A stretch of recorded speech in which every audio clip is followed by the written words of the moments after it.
সকলোকে পুনৰবাৰ স্বাগতম কাপ অফ ৰিয়ালৈ। আজি আমি গৈ আছোঁ টুংটাও নামচাইত অৱস্থিত টুংটাও ৰিজৰ্টলৈ। আগৰবাৰ আমি এনেকৈ ছামাৰত গৈছিলোঁ আৰু এইবাৰো আমি গৈছোঁ। আমি গোটেই ফেমিলি গৈছোঁ, লগতে মোৰ দেউতা আৰু মোৰ ভণ্টিও গৈছে। এয়া মানুহ আমি ব্ৰেকফাষ্ট কৰোঁতে মানুহে পানী খাই বদমাচি কৰিছে। মাহীয়েকৰ কোচত এয়া ইমান আজি গৰম পৰিছে। গৰমত আজি একদম মানে কণ্ঠ শুকাই গৈছে। বহুত বেছি ৰ'দ আৰু আজি হেনো চবতছে বেছি টেম্পাৰেচাৰ।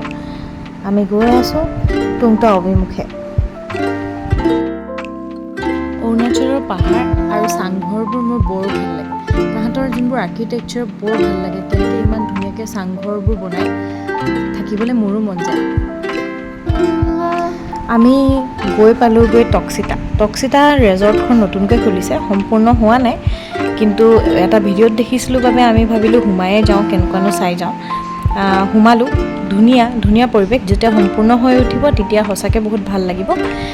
আমি গ'লোঁ, এণ্ট্ৰি ফিজ ল'লে 50 ৰুপিজকৈ। আমি সোমালোঁ।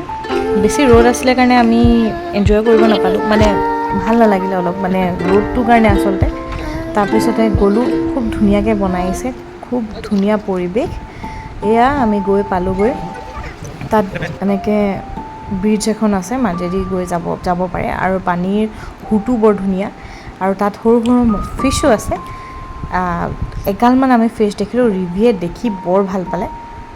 এইটো কমপ্লিট হৈ গ'লে সঁচাকৈ বহুত ধুনীয়া হ'ব। আমি তাত বেছি দেৰি নাথাকিলোঁ, অলপ দুখনমান ফটো তুলিয়ে আমি টক্সিতাৰ পৰা ওলাই দিলোঁ।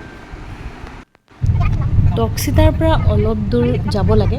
অলপ দূৰ গৈয়ে আমি পালোঁগৈ টুংটাও ৰিজৰ্ট। আজি দেখিছোঁ বহুত গাড়ী। আমি 2খন গাড়ীত গৈছিলোঁ আৰু তাৰ আমাৰ আগতো বহুত গাড়ী গৈ আছে, মানে আজি বহুত ভিৰ।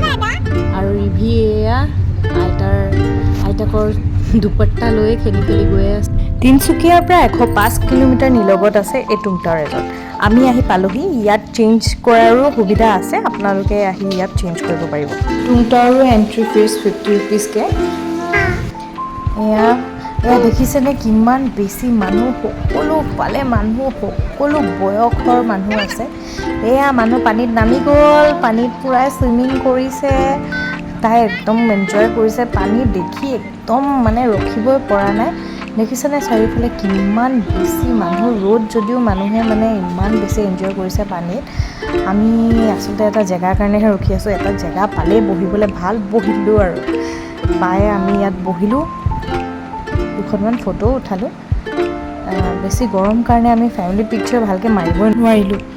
মোৰ 2জন দেউতা আৰু মা সেই চাংঘৰকেইটাতে বহি থাকিলে। ইমান গৰম যে তেওঁলোক ওলাই আহিবই নোৱাৰিলে। আমি ইয়াৰ চিকেন উপভোগ কৰিলে। খুব টেষ্টি লাগে ইয়াৰ চিকেনটো। মানুহে আকৌ প'জ দিছে দেই, এনেকুৱা ছফ্ট ড্ৰিংকছ সৰু বাচ্ছাই একেবাৰে দিব নাপায়। এয়া মানুহে চুইমিং কৰিছে মানে চুইমিং কৰিবলৈ শিকিছে যেনিবা। আৰু তাই পানী দেখিলে ৰখিবই পৰা নাই। ৰিভিক এইকণ ফূৰ্তি দিবলৈকে মাহঁত শিৱসাগৰৰ পৰা আহিছে। সঁচাকৈ ককাক আইতাকৰ মৰম সঁচাকৈ অতুলনীয়। মাহঁতে দূৰৰ পৰা চায়ে আমাক এনজয় কৰিছে। এয়া আমি এতিয়া যাব ওলাইছোঁ। ইমান বেছি ভিৰ দেখিছেনে বাৰু? আৰু ৰ'দত আমি এটা ফেমিলি পিকচাৰ ইয়াতে মাৰি লওঁ। কোনো ৰ'দো নাই, গৰমো নাই।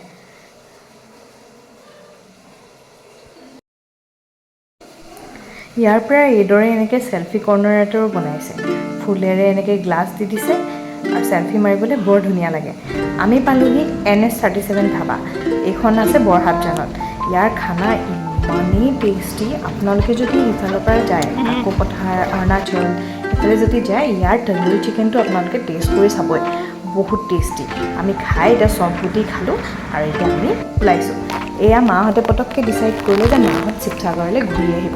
সেয়েহে আমাৰ বাইপাছতে আমি বেলেগ গাড়ীলৈ ইখন গাড়ীলৈ গুচি আহিলোঁ। আমাৰ মা পাপা আৰু দগৰিলা শিৱসাগৰলৈ গুচি আহিলোঁ।